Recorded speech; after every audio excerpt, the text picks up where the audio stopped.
नमस्कार दोस्तों, आज हम देखेंगे। ये देखिए अरेका पाम का पौधा है। ये अभी मैंने 1 महीना पहले आपने मेरा पिछला वीडियो देखा होगा, तो मैंने इसको रिपोर्टिंग किया था।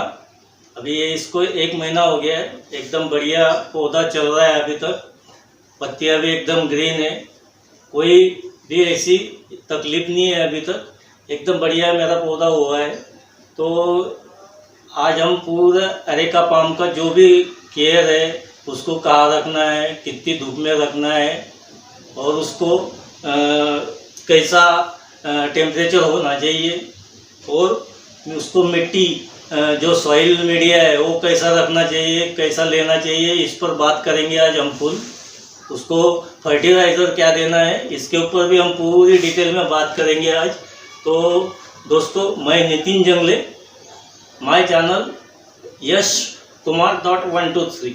तो दोस्तों, ये एक एयर प्यूरिफाइंग पौधा है। घर में जहाँ भी हम रखेंगे वहाँ की हवा ये क्लियर करता रहेगा, शुद्ध करते रहेगा। उसके बाद में ये पौधा हर घर में आपको जो भी थोड़ी बहुत भी गार्डनिंग के बारे में या उसको चाहत है तो उसके पास ये पौधा आपको मिलेगा।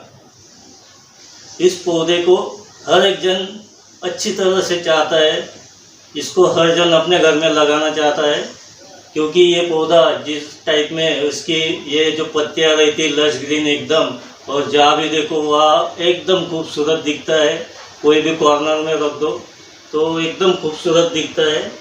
तो अभी हम इसके ऊपर बात करेंगे दोस्तों कि इसको हमें रखना कहाँ चाहिए, इसको कैसी जगह पे रखना चाहिए।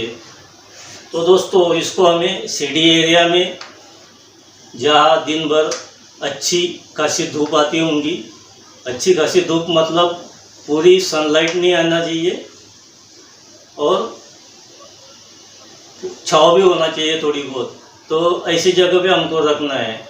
एकदम हम सनलाइट में रख देंगे तो ये जो पत्तियां है ये बंद होके ऐसी कॉर्नर पे पीली पड़ते जाती है। तो इसके लिए हमको उसको शेडी भी एरिया होना चाहिए, थोड़ा छाँव में रखना चाहिए। और सुबह की 2 घंटे की 3 घंटे की धूप भी मिलेंगी, ऐसे एरिया में हमको रखना है। उसके बाद में इसको जो टेम्परेचर है वो अगर 43-45 है तो इसको हमें दिन भर में 3 बार या 4 बार तो भी इसके ऊपर पानी का फव्वारा करते रहना चाहिए, तब जाके ये पौधा अच्छी तरह से सर्वाइव कर पाता है। अब दोस्तों, इसके मिट्टी भी हमको कैसी चाहिए, तो ये मिट्टी भी हमको थोड़ी मॉइस्चर चाहिए दिन भर उसमें, तो ये पौधा अच्छी तरह से सर्वाइव करता है। उसके बाद में इसको हम ब्राइट एकदम लाइट में डायरेक्ट नहीं रख सकते, क्योंकि इसको जो पसंदीदा इसको है वो जहाँ ऐसा एकदम ब्राइट लाइट है, एकदम फुल सनलाइट नहीं है, और जहाँ ब्राइट लाइट है वो एरिया इसको बहुत पसंदीदा है। और इसको अगर आप घर में रखते हो तो आपको इसको घर में भी ऐसी जगह रखना है कि जहाँ थोड़ी बहुत धूप भी आती होंगी, अच्छी तरह से उजाला होगा, तो वहाँ पे हमको इसको रखना है। और अगर आपके घर में एसी हो और वो एसी 20 सेल्सियस के नीचे आपका घर में कूलिंग करता है तो वो भी इसको चलेगा नहीं।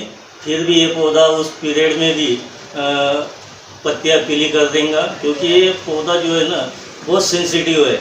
इसको या तो एकदम गर्मी भी नहीं चलती, या तो एकदम टेम्परेचर भी नहीं चलता, या तो एकदम ठंड काले में, तो इसको बिल्कुल ही हमको संभाल के रखना पड़ता है। तो इसके लिए ये बातें आप ध्यान में रखिए। अभी हम इसके सॉइल की बात कर लेते हैं दोस्तों। तो इसको हम जो मीडिया लेने वाले, तो मीडिया हमको इसके जो बीच में हमको ये जो मीडिया लेना है, तो ये हम इसके मिट्टी में जो है वो गार्डनिंग सॉइल लेंगे 25%। उसके बाद में इसमें लेंगे हम कोकोपीट भी लेंगे 30%। उसके बाद में वर्मी कंपोस्ट लेंगे 25%। उसके बाद में नीम फर्टिलाइज़र लेंगे हम 10% दोस्तों। और उसके बाद में 2 से 2.5% उसमें 2 से 2.5% नहीं, उसमें 2 से 2.5 ग्राम उसमें हम फंगी पाउडर ले लेंगे, क्योंकि इसको फंगस भी लगने का बहुत चांस रहता है। तो इसके मिट्टी में फंगीसाइड पाउडर या तो एंटी फंगीसाइड पाउडर मिलाते फिर उसको मिक्स करके उस मिट्टी में हमको रखना है। अब उसमें कोकोपीट रहेगा तो मॉइस्चर हमेशा बना रहेगा उसमें, तो इसके लिए हमको उसी मीडिया में रखना है। बहुत अच्छी तरह से सर्वाइव करता है। ये देखिए आपके सामने है मेरा पौधा, एकदम अच्छी तरह से सर्वाइव कर रहा है 1 महीने से महीने। अभी इसमें पानी का भी जो बैलेंस है वो 2 से 3 दिन के बाद मैं डालते रहता हूँ, लेकिन उसके ऊपर पानी फव्वारा में हमेशा दिन में 3 या 4 बार करते रहता हूँ। उसके बाद में वाटरिंग भी हम उसी प्रकार से देते रहेंगे। 2 से 3 दिन के बाद वाटरिंग का जो उसका आप अगर पूछोगे कि भाई वाटरिंग का कैसा उसका हिसाब है, तो वाटरिंग भी हम उसको 2 से 3 दिन बाद अच्छी तरह से देते रहेंगे, जैसे कि उसमें मॉइस्चर बना रहे। और अगर एकदम से ज़्यादा भी पानी नहीं डालना है हमको और एकदम से सूखा भी नहीं हो देना है, क्योंकि इसकी जो सेंसिटिविटी है वो बहुत ही कम है, बहुत ही। ये फटके में आपको उसका जो भी रीज़न है वो फटके में दिखा देगा, पत्ती पीली कर देगा या उसकी टहनी पीली पड़ते जाएंगी, या तो फिर वो यहाँ से नीचे जो टहनी है ये नीचे से पीली पड़ती जाएगी। तो दोस्तों ये बहुत ज़रूरी है ये चीज़ें, और इसको हमें अगर आपको पानी का अगर चेक करना है तो आप इसमें उंगली डालकर देखिए। अगर आपको चिपचिपाहटपना लगे तो पानी डालना नहीं है, और अगर आपकी उंगली 1 इंच तक नीचे जाके भी अगर सूखा लगता है तो फिर दोस्तों पानी उसमें ज़रूर डालना चाहिए। और पानी भी ऐसा डालना चाहिए कि नीचे से निकल जाए, ऐसा पानी मत डालो इसमें, क्योंकि फिर वो पानी और ज़्यादा रहेगा, क्योंकि उसमें कोकोपीट है तो ज़्यादा होते रहेगा। और जो आप ऊपर से फर्टिलाइज़र करते हैं तो वो भी बाहर निकलते रहेगा, तो वो भी बात ध्यान में रखना चाहिए दोस्तों। और उसके बाद में ये प्लांट जो है दोस्तों ये बहुत ही स्लो ग्रोइंग प्लांट है, तो इसके लिए इसको टाइम टू टाइम सब चीज़ें बराबर ध्यान में रख के करते रहिए, तो फिर कोई तकलीफ नहीं है। वैसे तो बहुत हार्डी प्लांट है, लेकिन ये चीज़ें ध्यान में रखने की बहुत ज़रूरत है दोस्तों। उसके बाद में इसकी जो प्रूनिंग की बात है, तो दोस्तों देखिए आपको अगर पौधे पे देख के आपके नज़र में जो चीज़ अच्छी नहीं लग रही है, जैसे कि अभी ये अभी टहनी है छोटी सी, ये अभी ऊपर से पीली भी पड़ी है, पहले भी मैंने उसको काटी थी, तो ऐसी टहनियाँ आप अलग ही कर दें। ये देखिए अब ये भी पूरी पीली पड़ी है, तो इसको भी हमने निकाल दिया। ये देखिए ऐसी जो भी ये है उसमें, तो आप उसको निकालते रहिए, तो उसमें जो फुटाव है वो अच्छी तरह से आते रहेगा। अगली बार जो भी वहाँ से फुटाव आते रहेगा वो ज़्यादा आते रहेगा। ये सब निकालते रहिए ऐसा। ये देखिए, तो प्रूनिंग की भी यही है कि उसको जो भी पत्तियाँ आपको लगती रहे, ये ऊपर भी जहाँ से पीला भाग है तो उसको भी एक क्रॉस में ऐसा तिरछा काट दीजिए, जैसा उसका शेप है वैसा ही रहेगा फिर वो। और जो पीली पड़ी हुई पत्ती यहाँ सामने है उसको भी ऐसा नहीं कि भाई जो ग्रीन भाग है वहाँ से काट दिया, नहीं, वहाँ से नहीं, जो पीला पड़ा है ना उसके आखिरी भाग से उसको काट के फेंक दो। अभी ये देखिए, ये इसको मैं ऐसा क्रॉस में काट दूंगा तो पता भी नहीं चलेगा कि ये पत्ती काटी है या नहीं, और दिखने में भी अपने को अच्छा लगते रहेगा। तो ये प्रूनिंग की ज़्यादा कुछ उसमें ज़रूरत नहीं रहती। अगर आपके इसमें ज़्यादा ही पीली पत्तियाँ पड़ी है तो फिर ही उसका प्रूनिंग का बात आती है, नहीं तो कोई ज़रूरत नहीं है।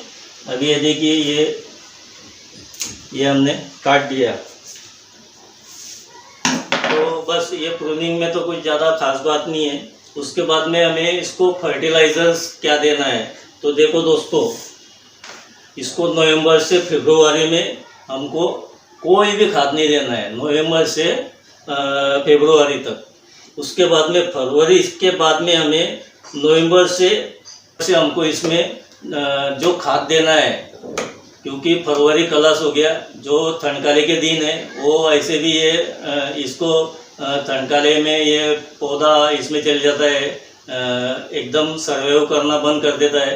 तो इसके लिए उसको कोई खाद नहीं देना रहता। लेकिन फरवरी के बाद में इसको हमें अगर आपका गमला 10 से 12 इंच का होगा तो उसके लिए 10 ग्राम हमको उसमें नीम खाद लेना है। उसके बाद में 150 से 200 ग्राम वर्मी कंपोस्ट लेना है। उसके बाद में हमको इप्सम सॉल्ट 5 से 7 ग्राम लेना है।